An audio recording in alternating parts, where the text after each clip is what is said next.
Assalamualaikum warahmatullahi wabarakatuh. Perkenalkan, nama saya Taufikur Rahman, semester 7, program studi Rekayasa Perangkat Lunak Fakultas Teknik Universitas Udayana. Di sini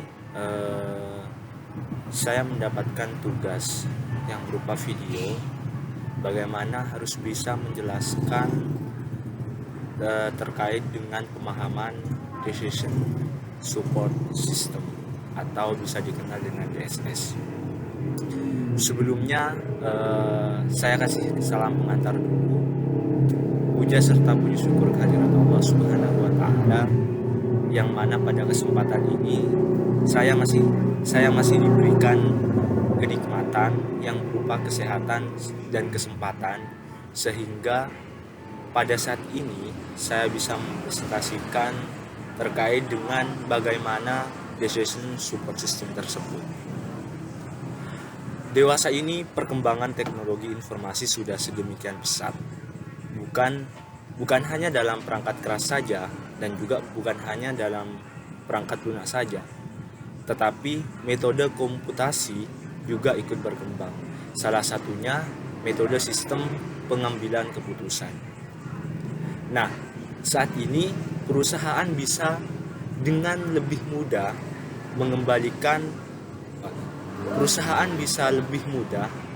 mengambil keputusan dengan menggunakan sistem tersebut, yaitu sistem pendukung keputusan atau Decision Support System. Mari kita mengenal lebih dalam tentang hal ini.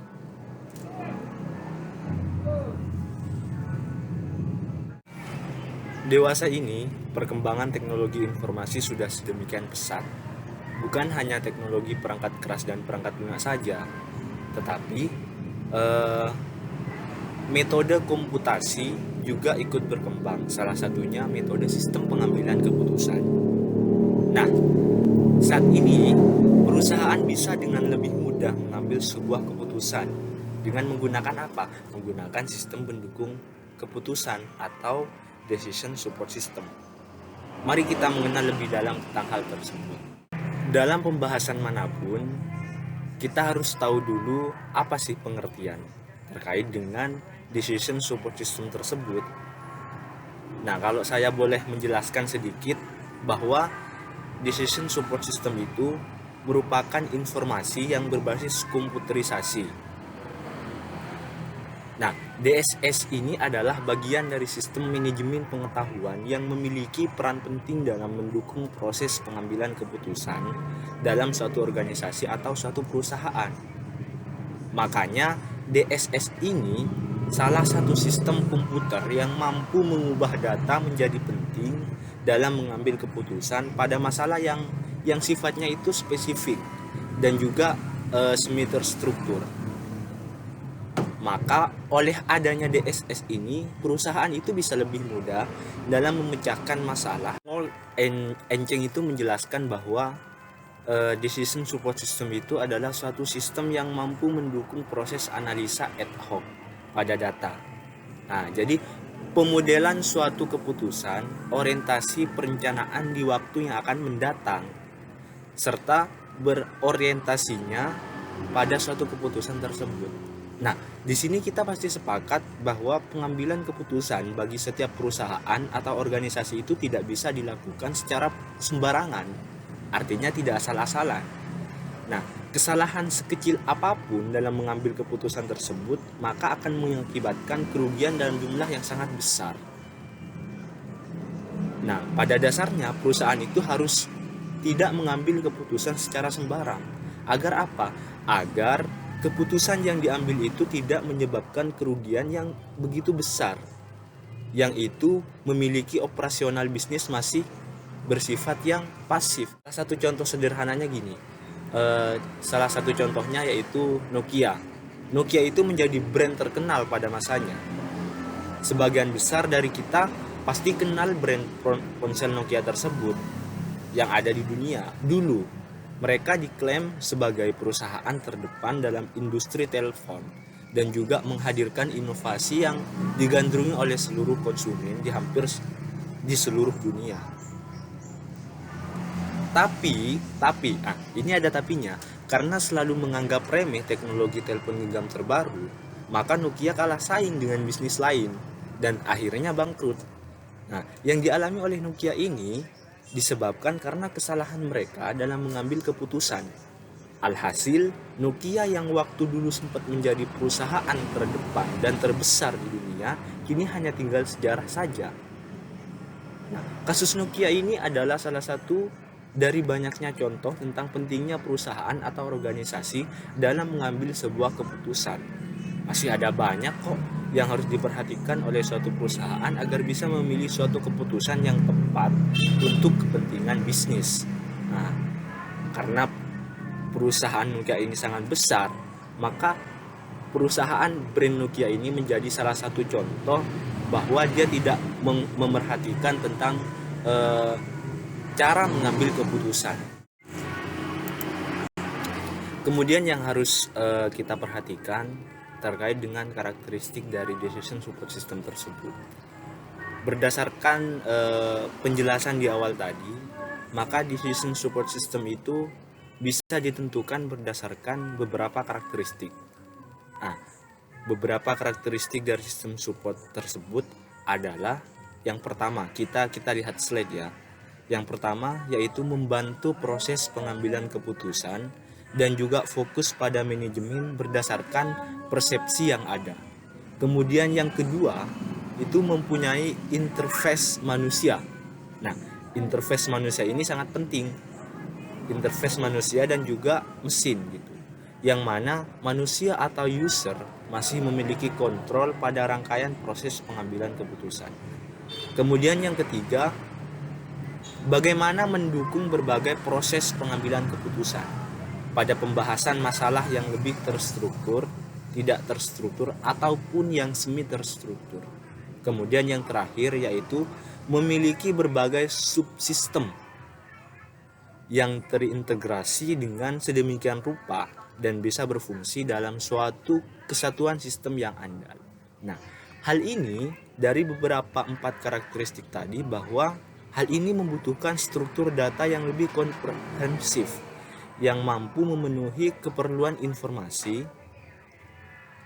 Nah, hal ini membutuhkan terstrukturnya data yang lebih komprehensif dan mampu memenuhi keperluan informasi untuk semua tingkatan manajemen perusahaan ataupun organisasi.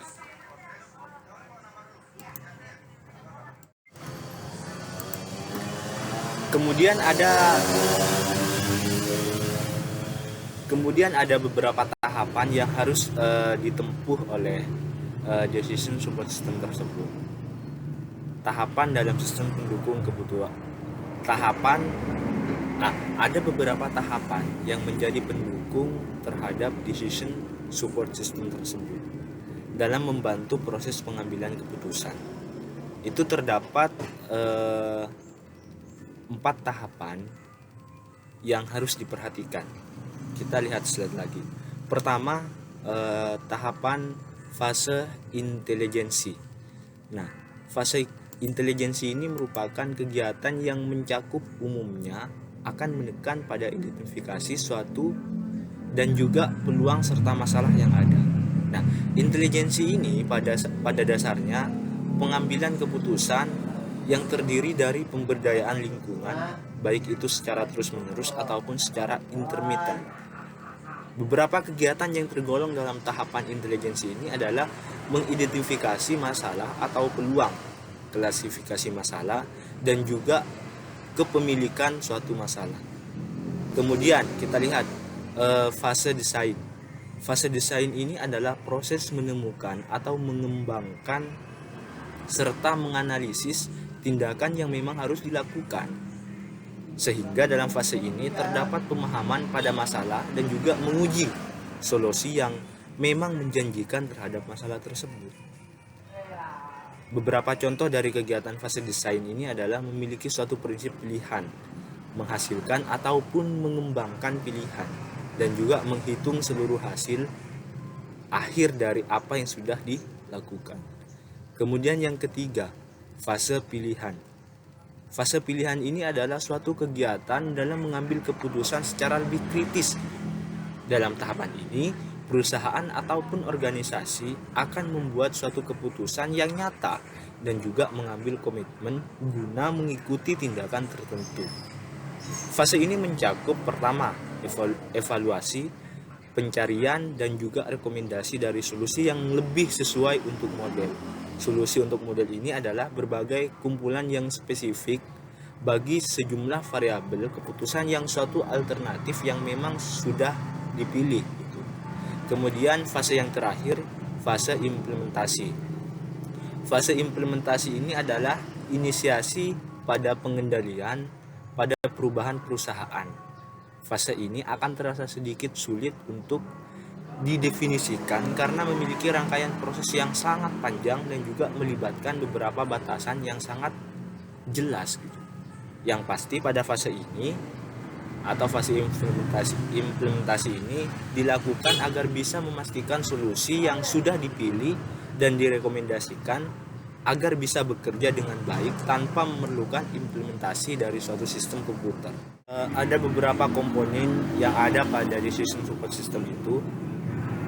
Komponen ini sebagai alat untuk membantu memecahkan suatu masalah.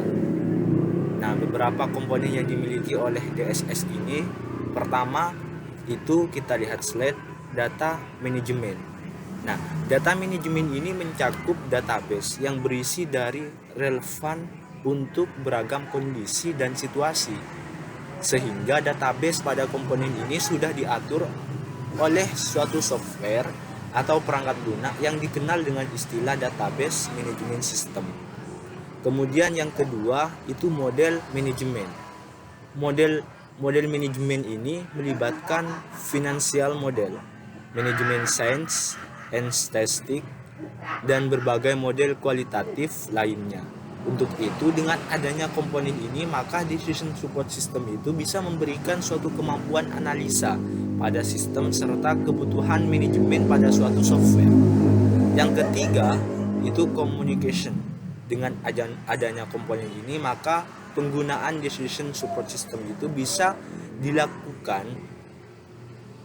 melakukan komunikasi dan juga memberikan perintah pada sistem komputer tersebut.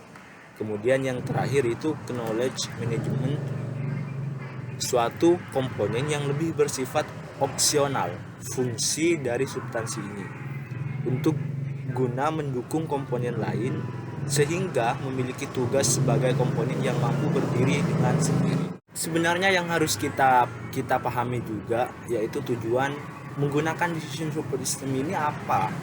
Nah, beberapa tujuan dan juga manfaat dari menggunakan DSS ini adalah yang pertama itu agar bisa membantu pihak manajer ataupun pihak petinggi perusahaan dalam mengambil keputusan dari berbagai masalah yang itu sifatnya semi terstruktur. Kemudian yang kedua, meningkatkan efektivitas dari suatu keputusan yang diambil oleh pihak manajer. Kemudian yang ketiga, mampu mengatasi seluruh batasan kognitif saat memproses ataupun menyimpan informasi.